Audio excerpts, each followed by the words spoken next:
All right. Today is Thursday, December 12th, 2019. My name is Geoffrey Cravero, and with me is Dr. Connie Lester. I'm speaking with Fairolyn Livingston at the Hannibal Square Heritage Center in Winter Park, Florida. Miss Livingston, thank you for speaking with us today. If we can, let's begin with a little of your biography. Could you tell us a bit about where you're originally from and your upbringing? Well, I'm originally from Winter Park, Florida. I was born a block away from here at 800 West New England Avenue here in the city, in the area called Hannibal Square. I attended the local schools here. Of course, during my time, those schools were segregated. And once we finished 6th grade here in the community, we were bused to the segregated Hungerford High School over in Eatonville, Florida. I attended the churches in the community, participated in the activities at the community center that had been built for the African American community. I had a happy childhood, because I would say because the community was segregated and we lived among people who looked like us. So the preacher looked like me, the stewardesses in the churches looked like me, the teachers looked like me. So I can probably say that we might have been a little bit, as children, unaware of segregation or racism, because that was the way it was. I'm sure our parents knew because oftentimes they would warn us about different things in different places where we might face some harm or some harsh words or some ugly words. But other than that, I would say I had a good childhood. Excellent. Would you tell us a little bit about your experiences at Hungerford High School and then eventually at Rollins College and how those experiences might have influenced your work? Well, at Hungerford High School, we started at the 7th grade level and we went through 12th grade, and I graduated in 1964. The teachers, they were good teachers, but they also made sure that we toed the line, because not only was it about academics, which was very strenuous, but also about your conduct and how you carried yourself. That was very important. So it didn't matter what background you came from, whether or not you were middle class, any other class, you learned how to conduct yourself in any kind of situation. Like in our home economics classes, not only did we learn to sew and do homemaker type things, but also how to serve and how to properly set tables and use the eating utensils and all. So everything prepared us for the world that we would be entering, and that world would have been a world that was segregated. So we were treated and educated to survive in that type of world. In other words, we were somebody, we were knowledgeable, we could do anything we wanted to do. They always let us know that we could accomplish whatever we wanted to accomplish. So we never felt like we were hindered because of segregation or racism. In fact, Clemmy Boyer, who was several years older than myself and a graduate from Hungerford, he once said in the 70s when we had a celebration to honor our former principal at the school, that we really didn't know we were poor until they told us. Until they started saying about poverty and low income. We didn't know we were poor. So I guess that's why many of us out of this community were able to overcome, because we didn't have that kind of thing stuck into our heads by our educators. After I graduated from high school, I didn't think that I would be able to go to college, because I was raised by my grandmother with 3 other siblings, and I was the oldest. And basically, I was like the matron of my siblings. I got scholarship offers, but I knew that my family didn't have the money to fill in the gap. So basically, even though I desired to go, I had more or less accepted the fact that it would not happen. Then one Sunday I was in church at New Hope Missionary Baptist Church on Cape Avenue. I was in the choir stand because I sang in the junior choir. And the usher came to the choir door and asked me to come out. There was a gentleman there that wanted to talk to me.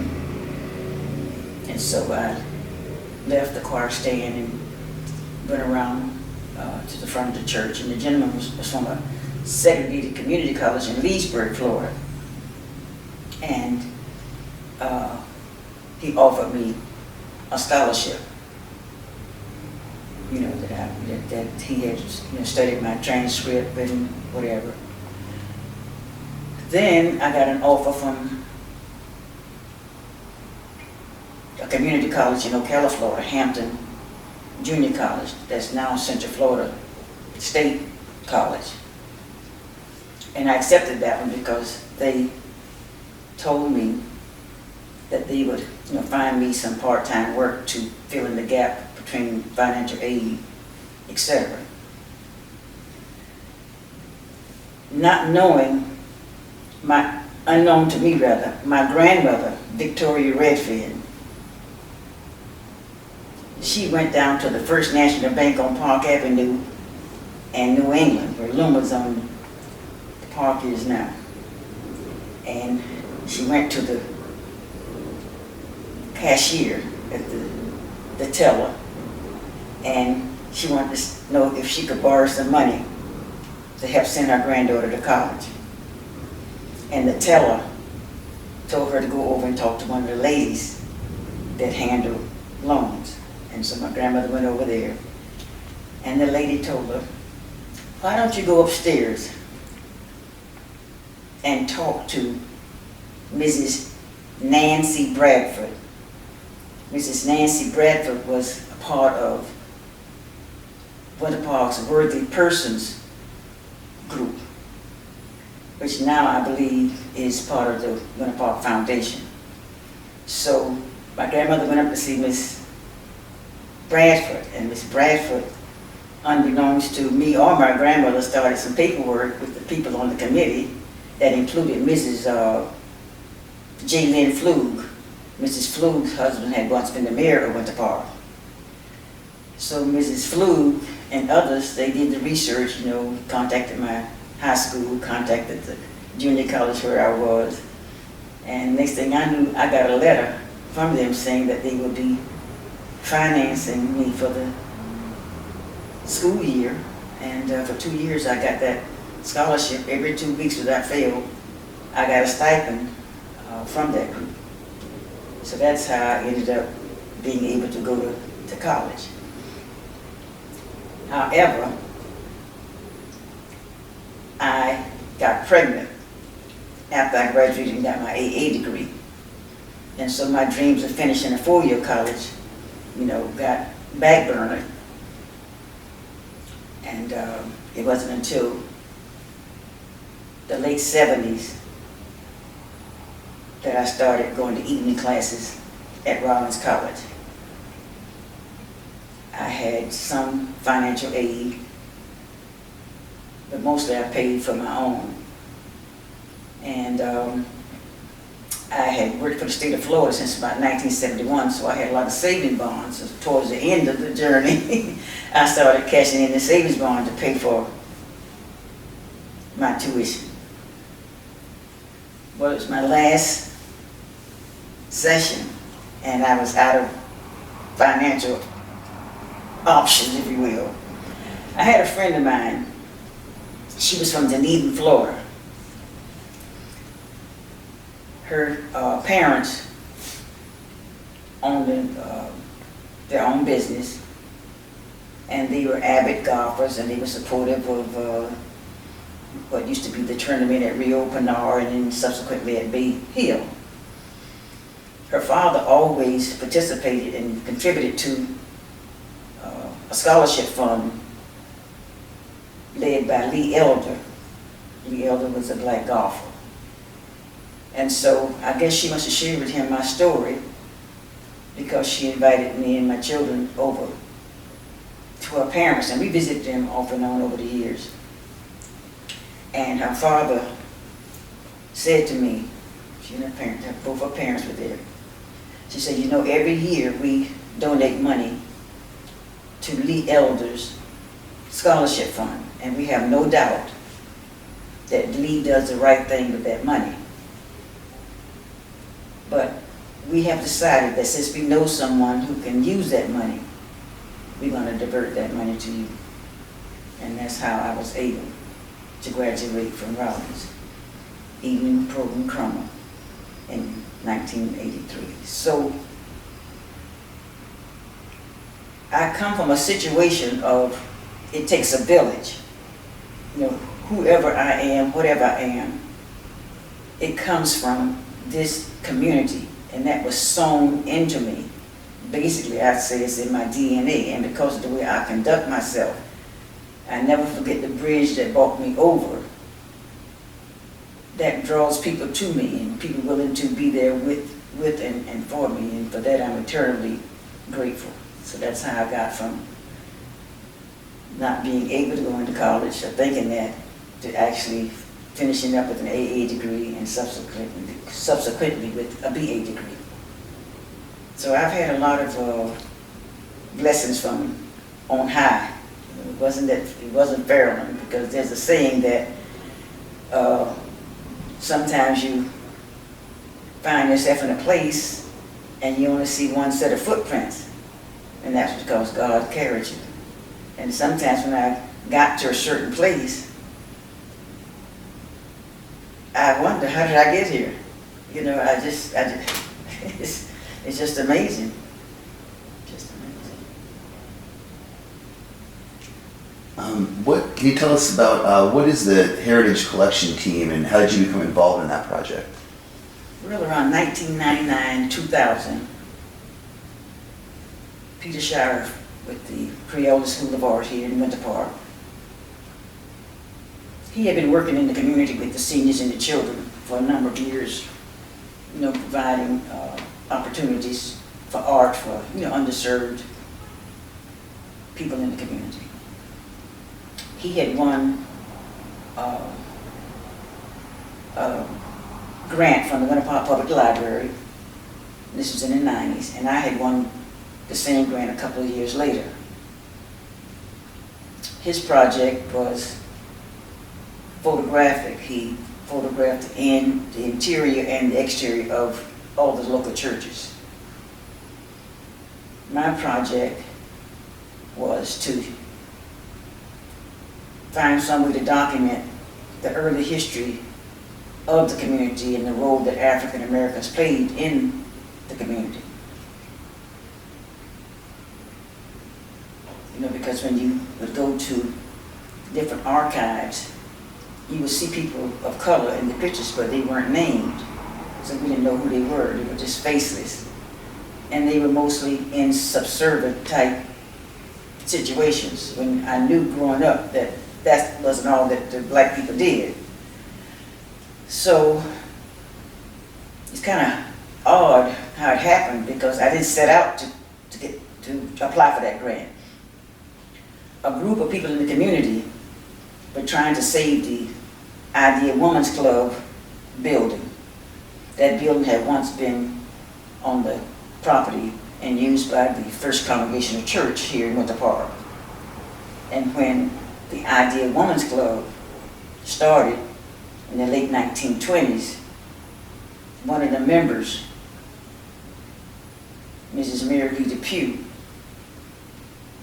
she worked for Mrs. Maud Craft, and Mrs. Craft interceded on behalf of the women to get the building, and then there was fundraising involved.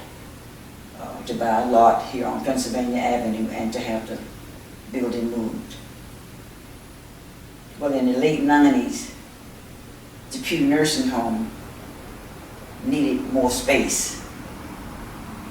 And so the board offered to buy or trade the land where the original building was placed to a site across the street.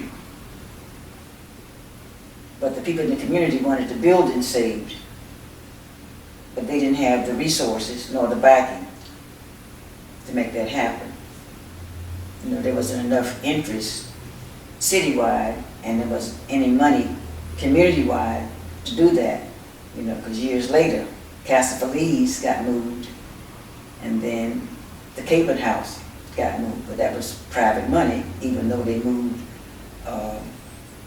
Casa Felice to the golf course property, which was city-owned.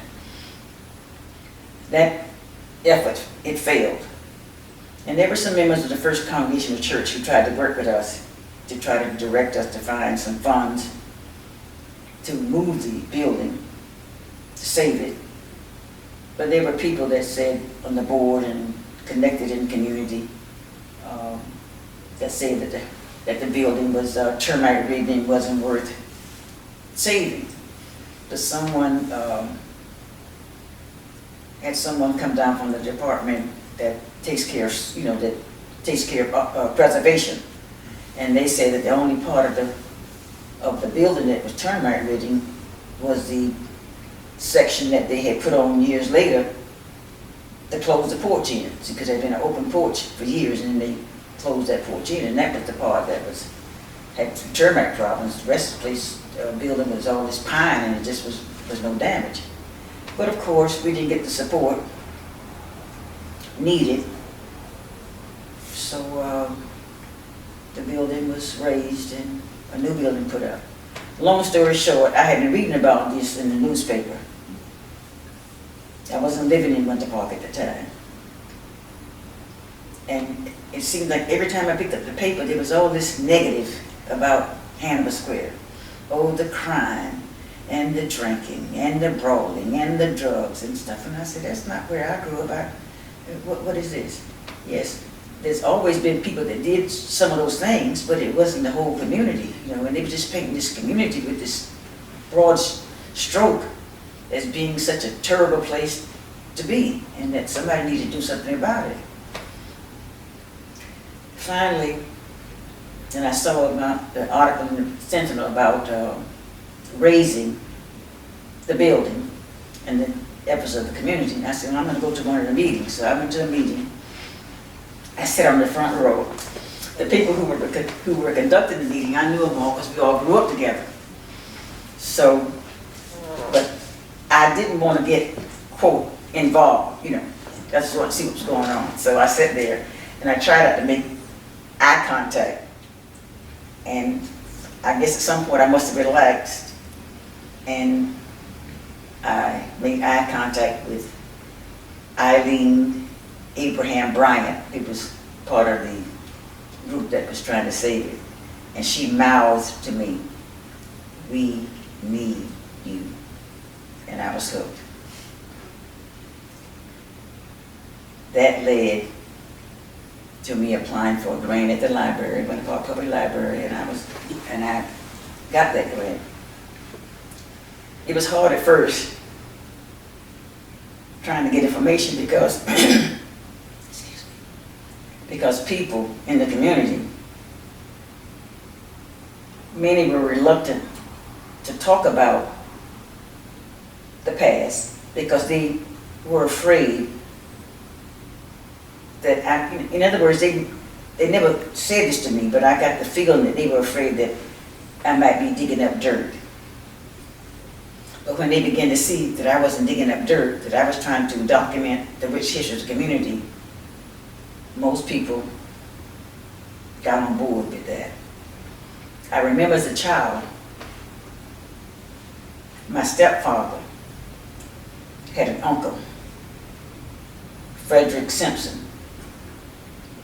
Frederick would travel all around the country, and then he would come home and stay for few weeks and then he disappeared. He was in and out. And Fred would always talk about his father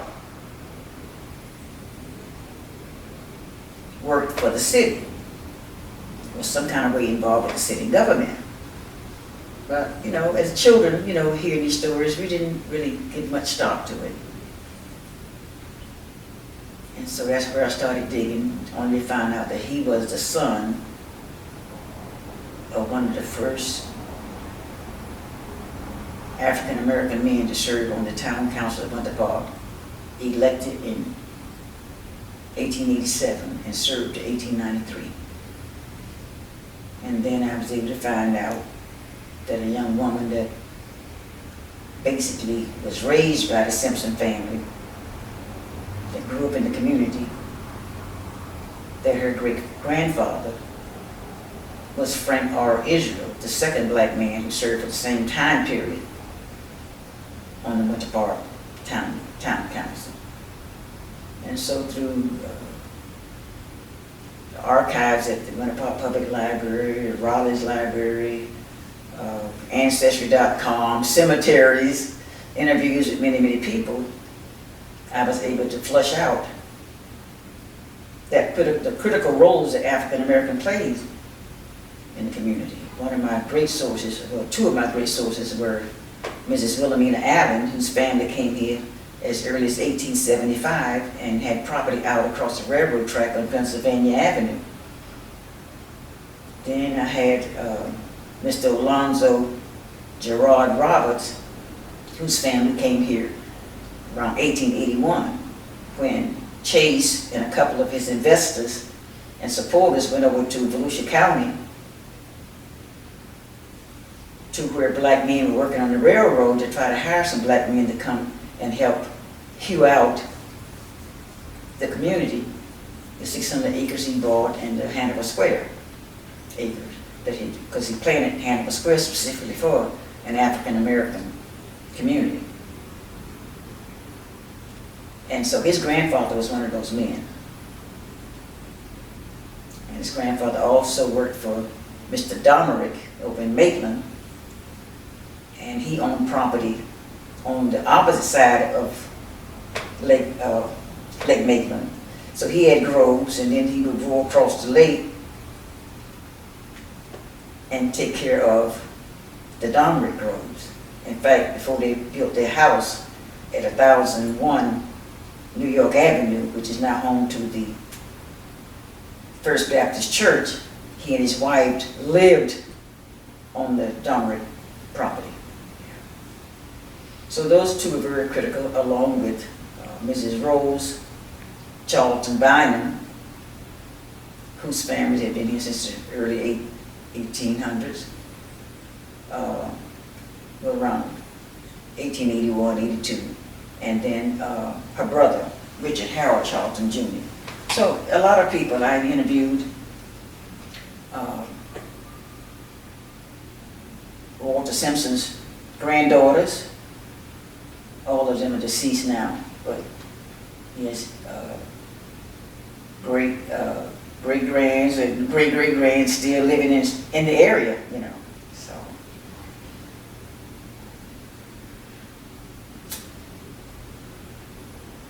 I wasn't shocked, because as a kid growing up, you know,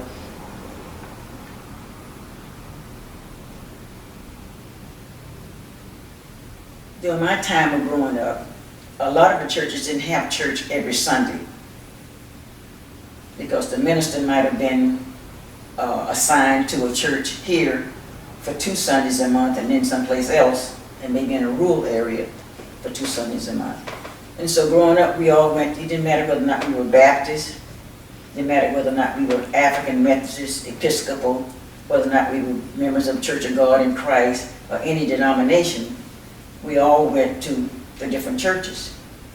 In fact, the first church/school building in the community that was built after the community was platted, because Chase donated a lot for accommodation church and school. So as a result, 2 Sundays a month, the Methodists would use the church, And then 2 Sundays a month, the Baptist was used at church. It wasn't until the town was actually incorporated in 1887 and later that they actually took over the school for colors, as they called it at the time. And then the council gave the trustees of each church, the Methodist and the Baptist, money to buy other land and build their respective churches on that land. And that resulted in Mount Moriah Missionary Baptist Church, which is at the corner of Lyman and Pennsylvania Avenues, and Ward Chapel African Methodist Episcopal Church at the corner of Wellborn and Pennsylvania Avenues. They were the first 2 churches established in the community, Mount Moriah being the oldest church. And so as a kid, I would follow the Johnson children and the Berries, my neighbors, down to Mount Moriah for Sunday school. Mrs. Ethel Cross, who lived on the same property as we did, because the lot that my grandmother bought was 50 by about 100. And so she sold the backside of the lot to Mrs. Cross, who was a widow. And so Mrs. Cross belonged to Ward Chapel AME Church. And so many Sundays I went with her. And then Mr. Bobby Washington, whose sister-in-law lived across the street from us, he was the superintendent of Sunday school at Ward Chapel. And many times he would pick me up and take me to Sunday school at Ward Chapel. So I was all over the place. But not just me, that's the way the community was. We all went to different churches other than our own churches. And I think that's a part of the success that we experienced because we had so much exposure to different types of religion, to different types of services, different types of people. They called, I remember growing up, they called Mount Moriah the Big Hat Church because the women wore big hats, you know. And it was a good experience.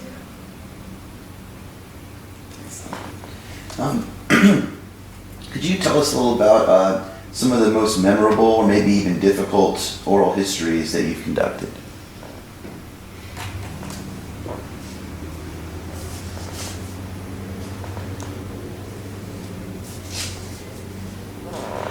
I would say the most difficult would have been the interviews I've done with the SAGE project. We've had 3 phases of the SAGE, where we interview people in the community ages 80 and up.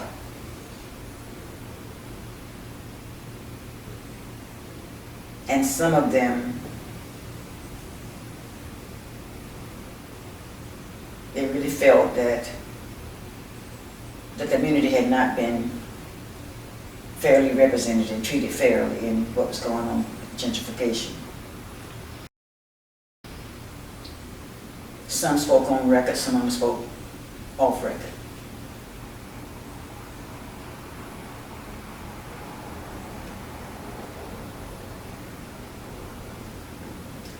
Some felt that basically members of the African American community were complicit in the gentrification. And by that I mean that some of the later generations inherited property and opportunities and did not step up to the plate to do what they needed to do to hold on to it.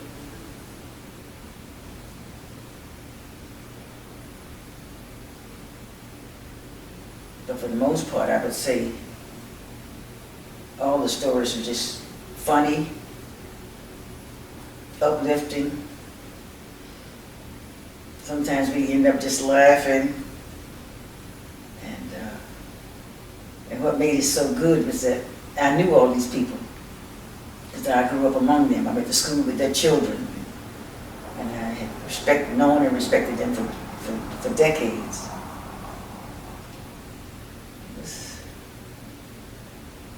I would say I've never been disappointed in any interview I've done, no matter how it went.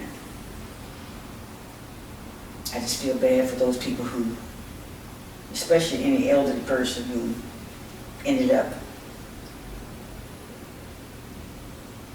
losing their property or not being, fairly compensated, I would say. But for the most part, all the stories were good stories. And I don't think that they were making them up.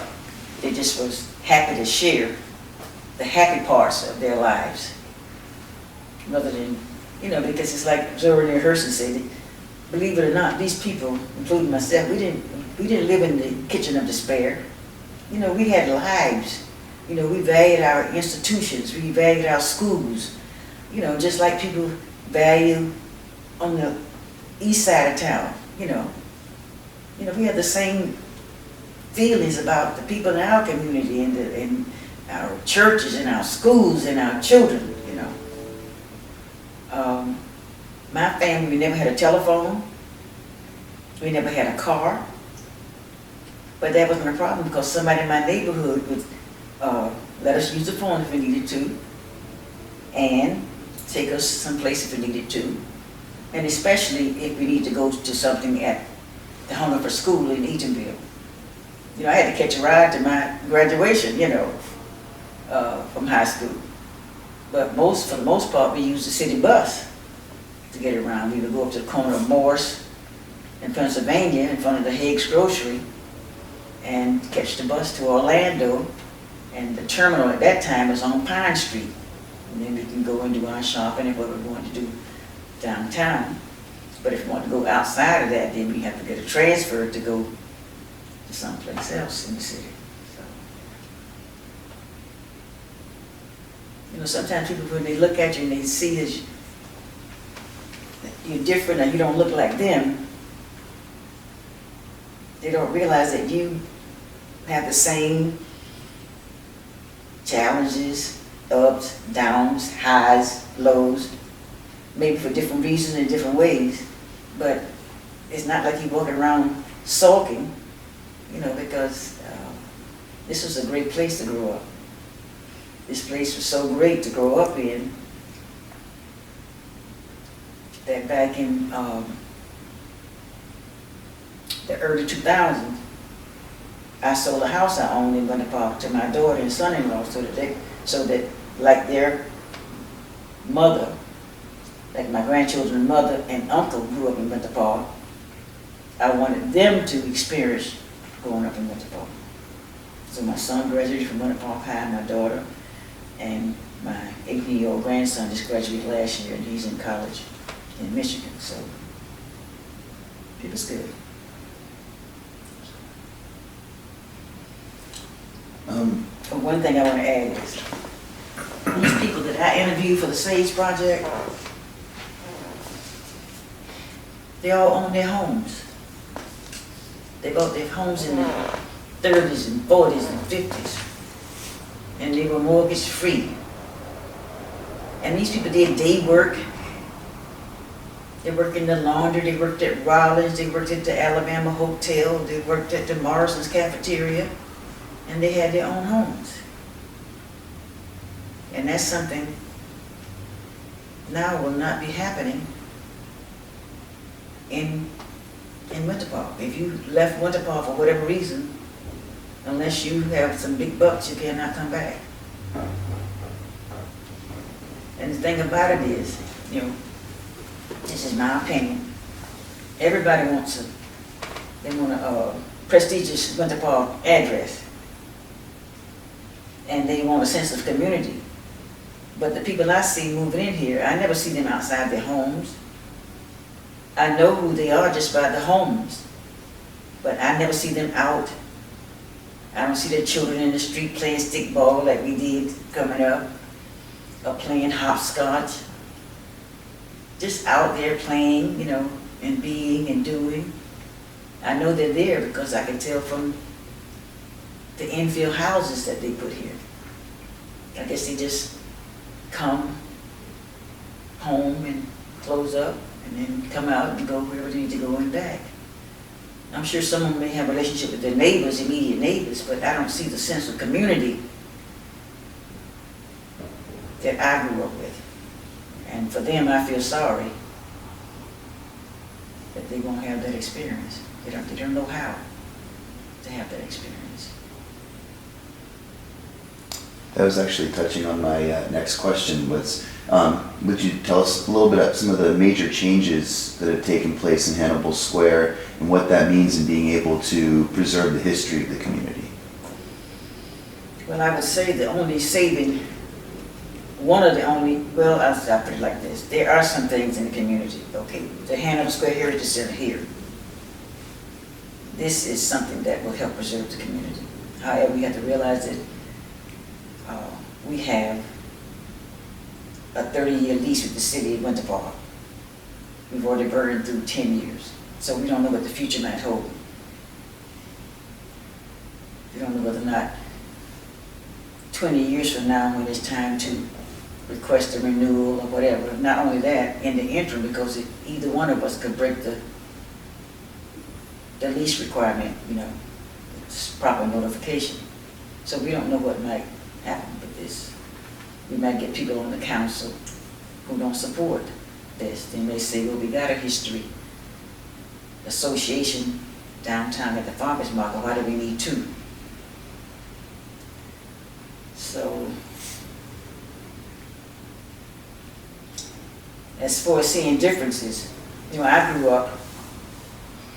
Now, Hannibal Square has always been kind of a conflicting community as far as the business section was concerned.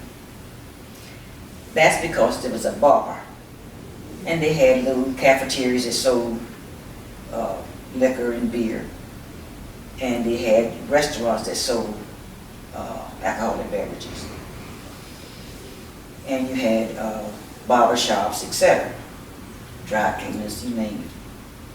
So most families did not want their children in Hannibal Square, in the business section, because of the alcohol and booze. We were against that, They weren't against the businesses, but they didn't want their children exposed to that. But I remember as a teenager, we loved to walk past the square.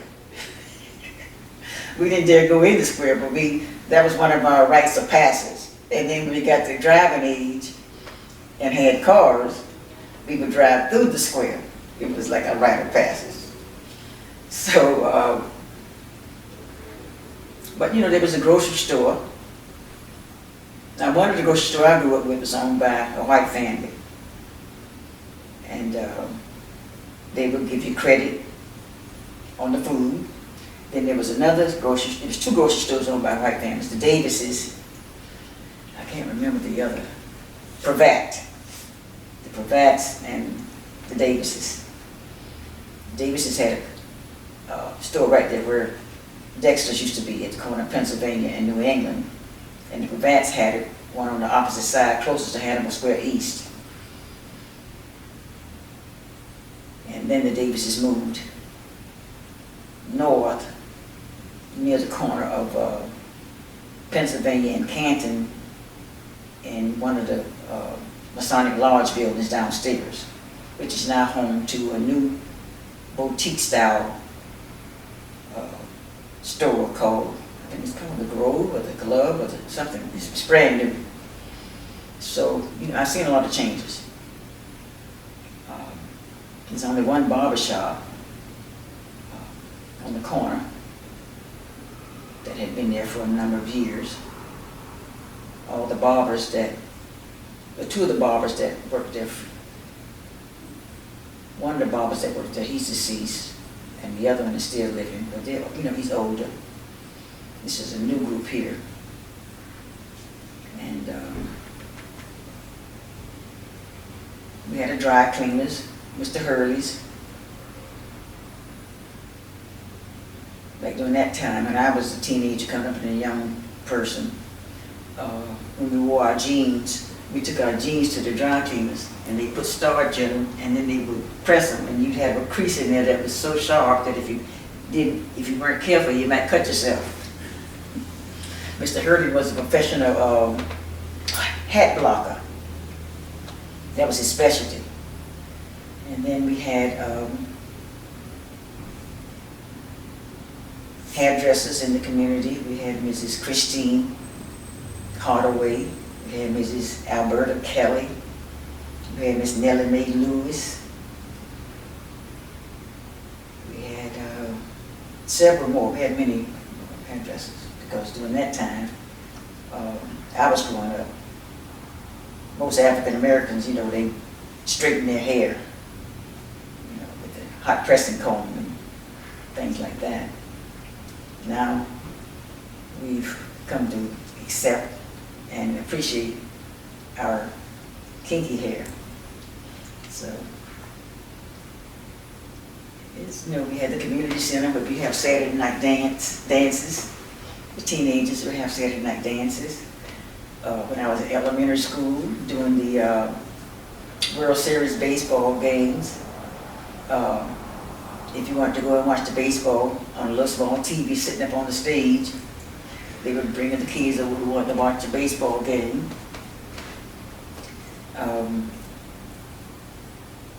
That's community center had a jukebox in it, so if you were doing, you know, if you went over there during the daytime, you know, but after school or whatever, you could play the jukebox, pool table. And of course, like I said, the Saturday night dancing. Now at that time, there was a DJ on AM radio. They called him Little Daddy.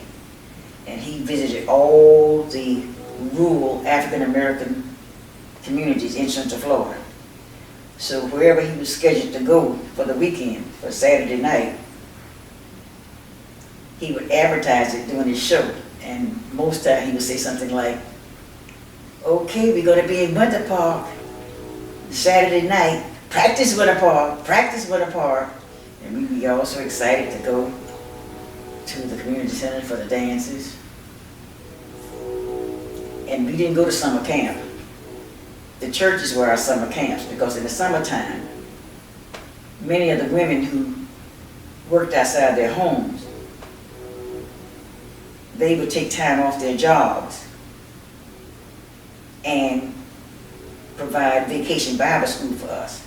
So we had like 9 or 10 churches in the community or more. So each church would take a week. So you didn't have to be conflicted about where you wanted to go. So by the time you made it through 9 or 10 churches, you already had your summer camp. You know, we would study the Bible and we would learn Bible verses and then we would do little skits at the end of the week. Every day we had our Kool-Aid and our sandwiches and a cookie. And the women were very nice and kind to us. Didn't matter whether or not you went to the Seventh-day Adventist Church or the Church of God in Christ or a Baptist church, etc. So, you know, we used to fish the lakes, the Winter Park, because often black people worked on those estates. And so we knew a lot of them. And so when we would go to fish, we could go into the yard. And usually the butler or the maid or some house worker or servant would come out, want to know how we're fishing, you know, what are we doing, are we catching anything? And a lot of times they would bring out cold water or tea, you know, for you. So we were allowed to go into these properties. But now, a lot of times I think about, oh, I would love to drive down that street again because I remember walking down that street and there was a stand of cane poles that my grandmother used to cut from and let it dry out. I said, but I'm sure if I drive back there now, especially if I drive slowly, just reminiscing, I'll probably get the cops called on me, you know. But those are the things. We couldn't go to the public library. With help from Rollins College professor of books. I can't remember his name right now, and it's a shame that I don't. He donated books and a bookshelf in memory of his wife, because his wife was active with the black children at the Hannibal Square Elementary School. She would come and read to the children and provide books. And then he started a campaign and said, rather than sending flowers, donate a book of books to the school. And eventually that led to an effort and the success to build a library in Hannibal Square. So it was in the 60s before we could go to the library. I graduated in 64.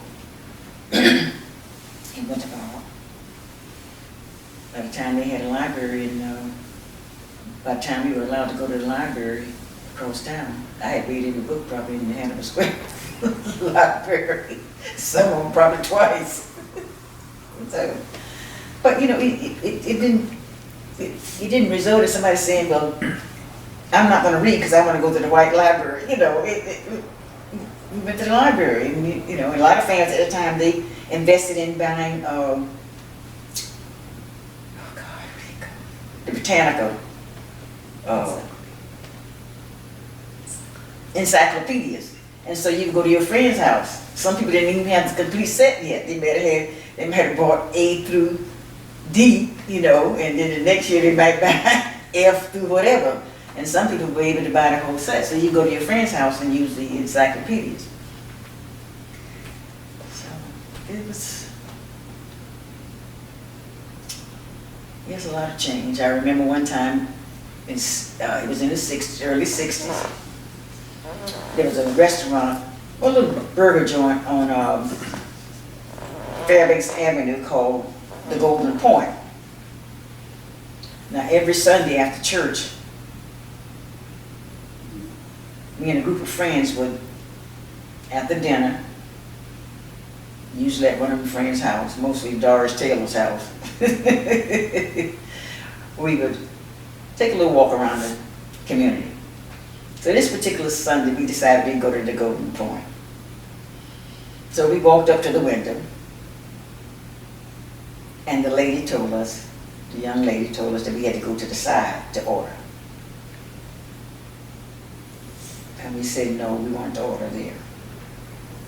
And so what she did was, she closed the window down. So we stood there for a while.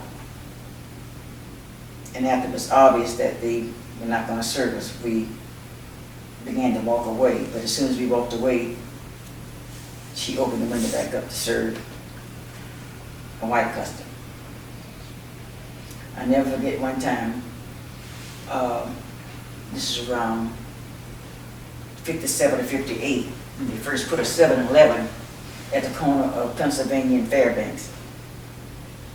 My mother had given me money to go and buy a loaf of bread. I went to the store and I got the bread, and I gave the young man, the cashier, a $20 bill.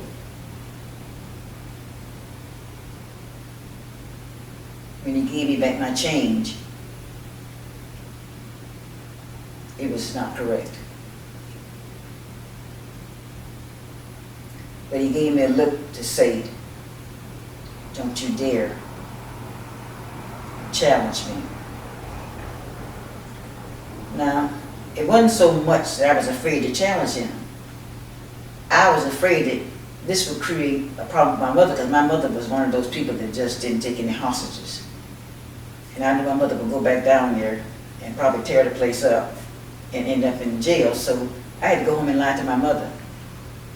I lied to my mother. I said, I must have dropped some of the change, because I knew she was not going to let it go.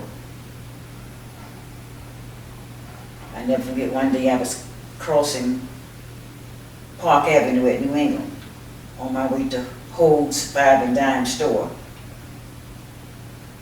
on Saturdays,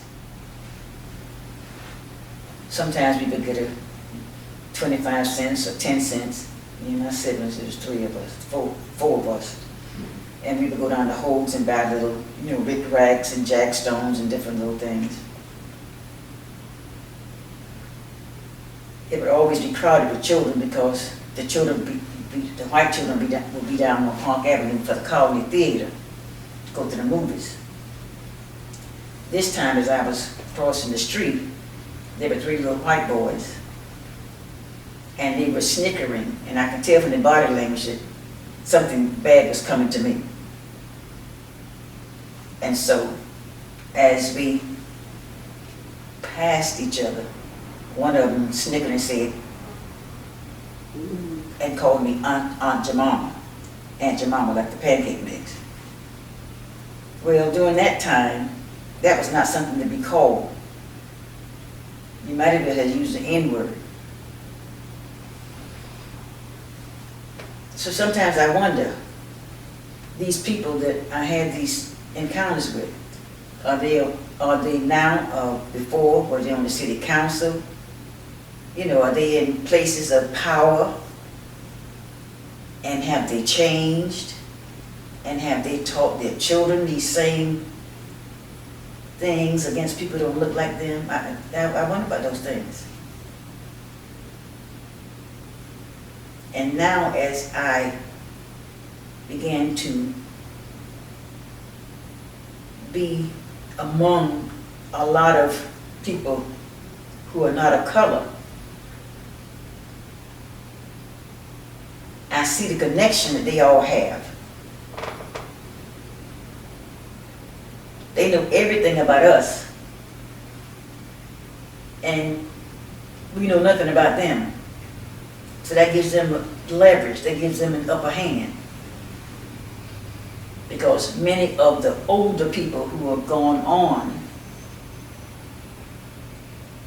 and many who are aged now, work for a lot of those families, and those older people from our community share some of their pain about their life or their children, about their husband, about their wife. And so that's been passed on to generations, and that feeds the negative feeling about people in my community. Just like historians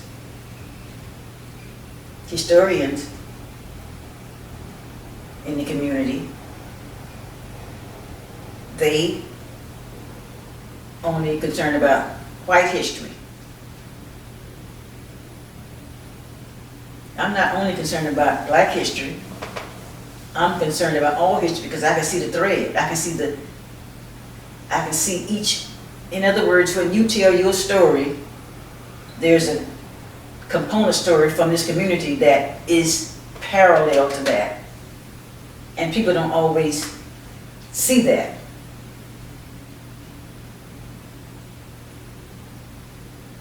I know many years ago in the paper, someone wrote that if you didn't graduate from Winter Park High, you didn't live in Winter Park. That's to disenfranchise those of us who had to go to the segregated schools, which was not a call that we could make. And then when you go to the Winter Park High, if you go to one of their yearbooks, around 70, 71. Now this is after the Civil Rights Movement. In the yearbook, there's a redneck club, which is fine. But one of the kids has a noose around his neck. Then there's a poem in that yearbook. How much does your daddy make?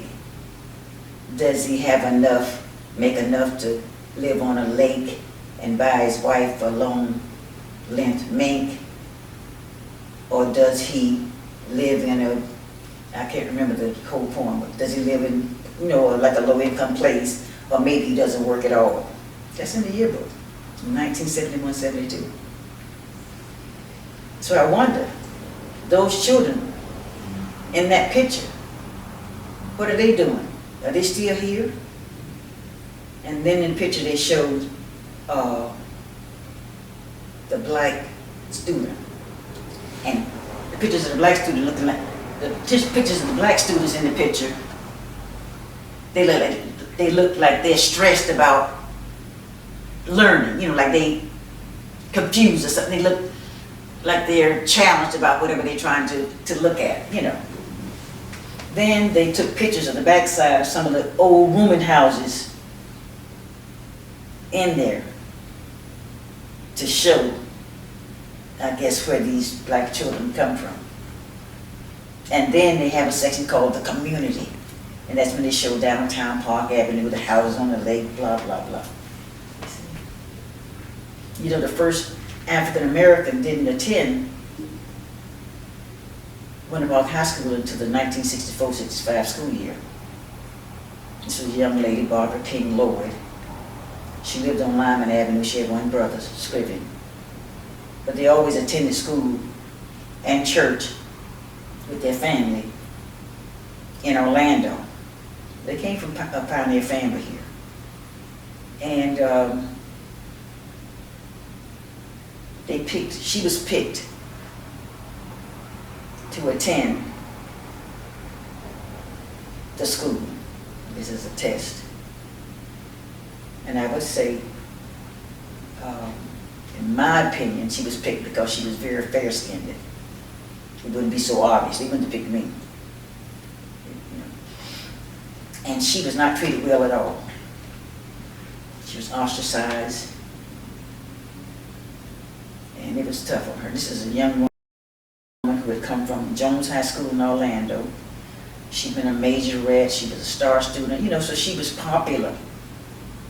She's in Girl Scouts here, you know, very involved in everything. And she'd go there and for hours on hours a day had to face that. One year when they had a reunion, the Sentinels contacted her. She was living in Miami-Dade County around that area at the time, and asked her about whether or not she would be attending the reunion, and she said no, she would not be attending. And then they interviewed some of her classmates, and some of them expressed remorse for the way that they didn't reach out. They didn't try to welcome her in any way.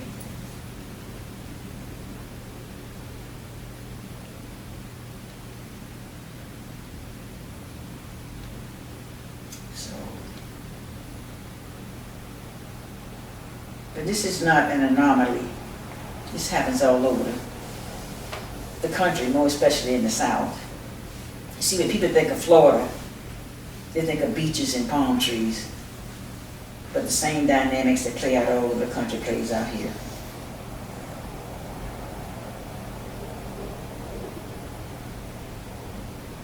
Yeah. Like Mr. Rogers. You know, he attended Rollins and he graduated in 1951. Well, Mr. Rogers spent time in this community at the Welbert Avenue Nursing Kindergarten through the Human Relations Council at his school. By the time Mr. Rogers got here, the enrollment at the Hungerford school had declined because before the early 50s, the Hungerford School had been a private school, boarding school for African Americans. And so when the enrollment went down, and I guess they couldn't afford the teachers, Mr. Rogers and many of the students in his department and members of the Humanity Council would go over to Hungerford and actually teach the classes, you know, and work with the children and things like that.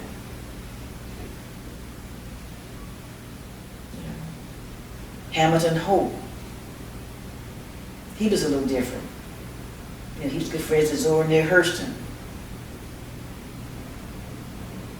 Zora Neale wanted to put on a play with But you couldn't do it in the main campus. They had another theater somewhere around present-day Virginia, Fern Creek Avenue area. So she was allowed to use that. Many of the people in her play, especially the singing parts, came from this community. So, the Hamilton, the Balls family, the Balls, they worked for Hamilton Hope. Every year when he would go to his estate, I believe around Connecticut someplace, they would go with him. In fact, Mrs. Ball, her son, who's still living, he's in Atlanta now, whenever she would go with them to their estate, she would leave her son, young son, with her father. And one summer, the child cried and was so upset about his mother leaving that Hamilton Hope had the kid brought to the estate. And from that time on, every summer he went with his mother to the estate. So there were some kind people. I'm not saying everybody. I don't want to do what they do. I don't want to be like them. I don't want to paint the whole city. There are pockets of people. There are people you don't even know that have empathy for what has happened to this community. I just don't know who a lot of them are. I know a lot of them, but then there's many more that I do not know.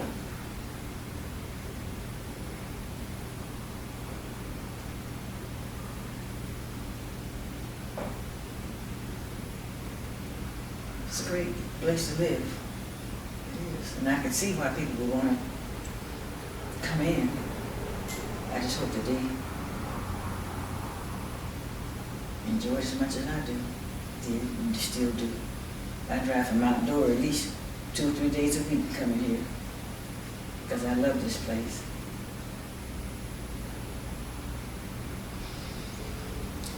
Well, I appreciate you sharing your story with us today, Ms. Livingston. I think we've answered all of my questions. Is there anything else that you'd like to add? Do you have any final thoughts to share before we wrap up the interview?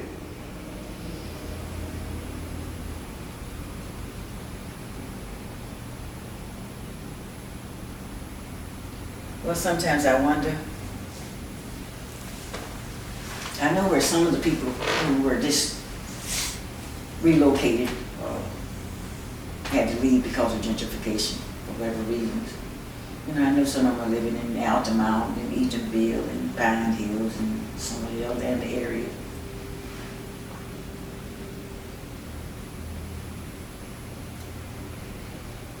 But when people who do development, and I'm not anti-development, I know things change.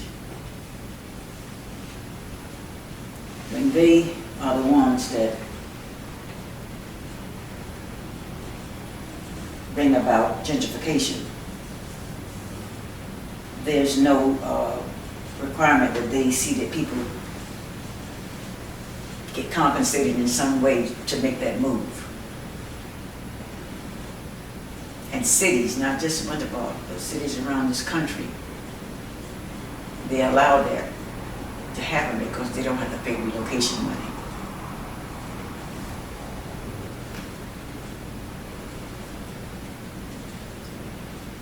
I think one of the biggest problems is that a lot of people have given up on local, state, and national politicians. A lot of people don't vote. They think once they register and get the card, that's the end of it. But that's just the first step.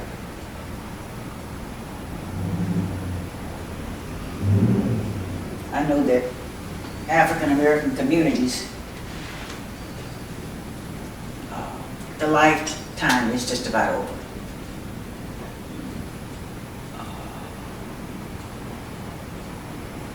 Many states, including Florida, have what they call the petition laws. And that helps bring about gentrification. And the petition laws are where, let's say, me and my 3 siblings own, or we're heirs to property, and there is no no will to say who actually gets it or how it should be divided. And let's say it is divided. And out of the 4, let's say I'm living in the home.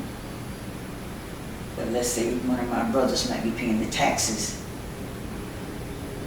and he's living in another state. The other 2 may have no interest.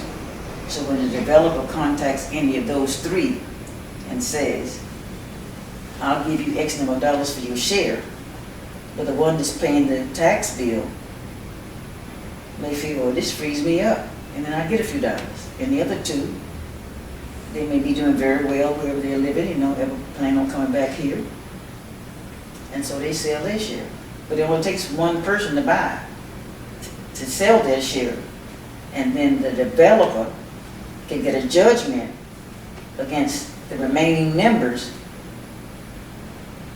to buy out the property. In other words, what they're going to go for the judgment, and they're going to say, I'm ready to move forward with my investment, and this is costing me money because these other 2 people will not sell. It's happening right now in North Carolina and Georgia, South Carolina, with farm property petition. And it's legal. But everything legal is not always right. Thank you. Thank you very much. This has been Geoffrey Cravero and Dr. Connie Lester with Fairolyn Livingston at the Hannibal Square Heritage Center in Winter Park, Florida on Thursday, December 12th, 2019. Thank you.